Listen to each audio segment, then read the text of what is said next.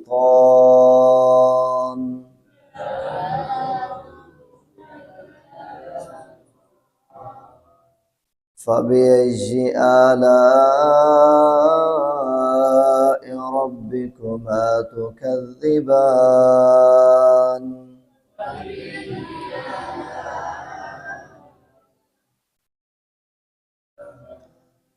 يرسل عليكما شواظ من نار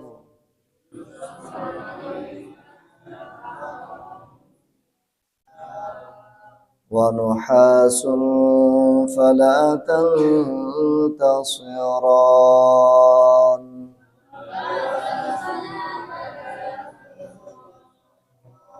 فبأي آلاء ربكما تكذبان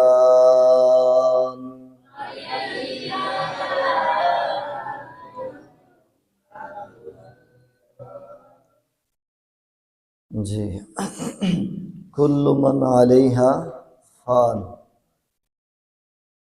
پیچھے یہ زمین کے اوپر اللہ تعالیٰ کی نعمتیں ان کا تذکرہ ہوا ہے، اسی نسبت سے بات ہو رہی ہے کل من علیہا فان، اس زمین کے اوپر جو کچھ ہے وہ سب سامان فنا ہے، وہ سب کیا ہے؟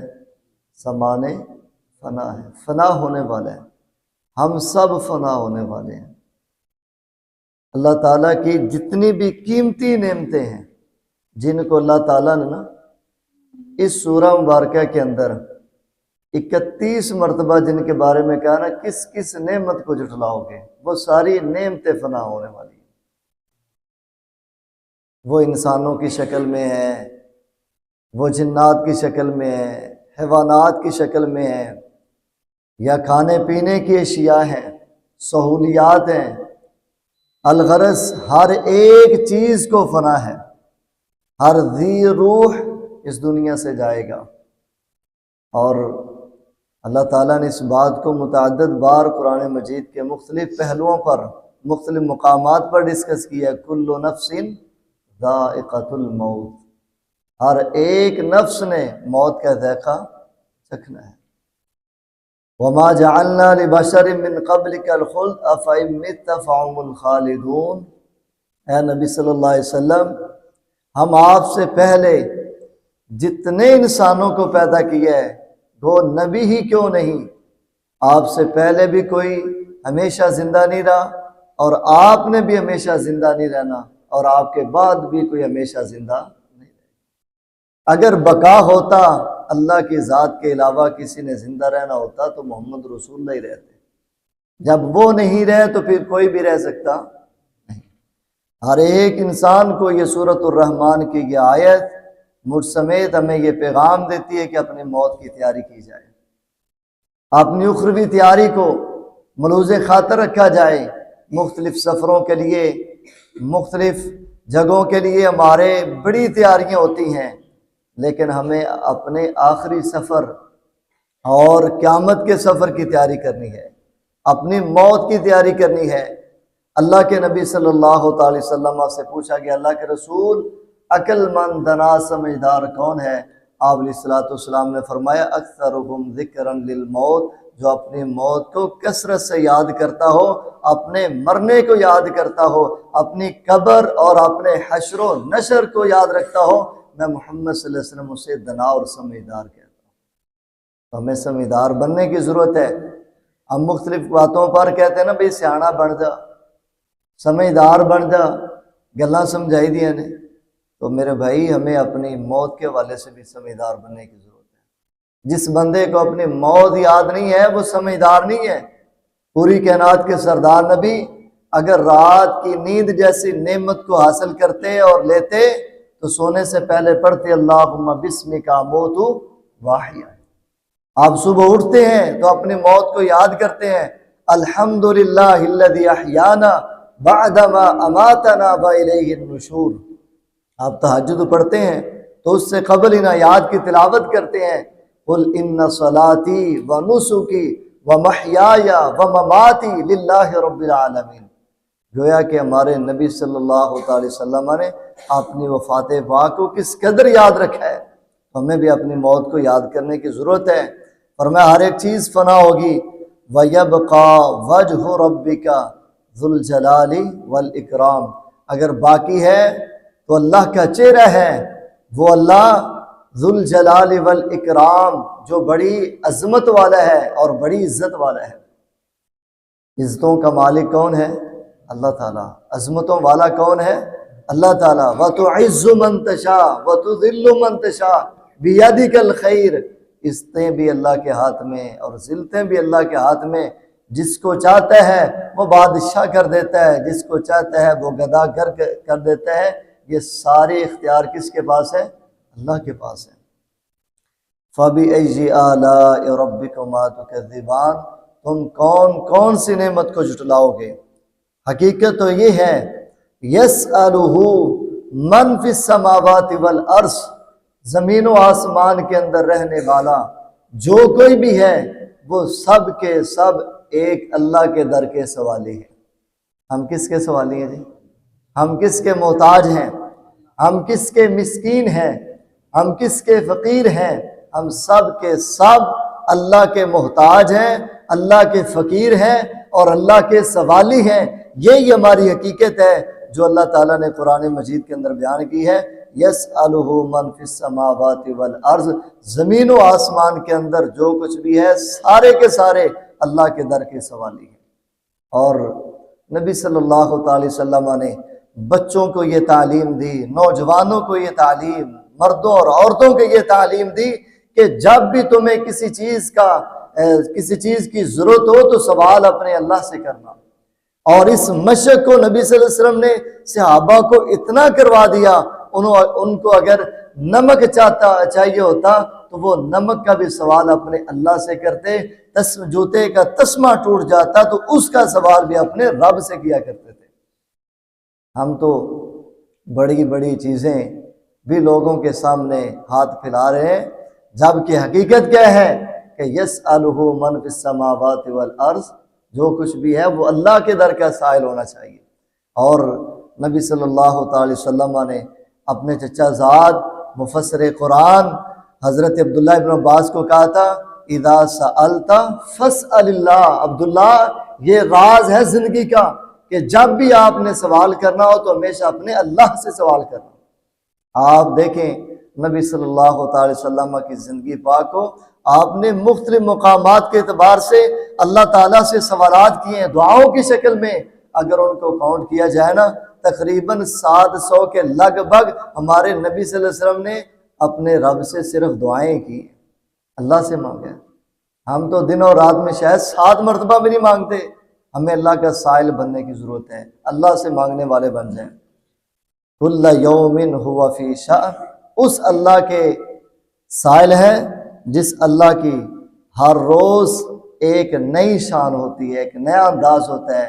اور اللہ تعالیٰ اپنی عطاؤں میں اور اللہ تعالیٰ اپنی قدرتوں کے اعتبار سے، اپنی شانوں کے اعتبار سے، اپنی عنایات کے اعتبار سے ایک نئی شان کے اعتبار سے اپنے مخلوق سے پیش آ رہے ہیں۔ کسی کو شفا دے رہے ہیں، کسی کو عزت دے رہے ہیں، اور کسی کو ذلت میں مبتلا کیا ہوا، کسی کو بیماریوں میں رکھا ہوا ہے۔ تو یہ اللہ تعالیٰ کا ایک ترتیب ہے، اللہ تعالیٰ کا ایک دستور ہے۔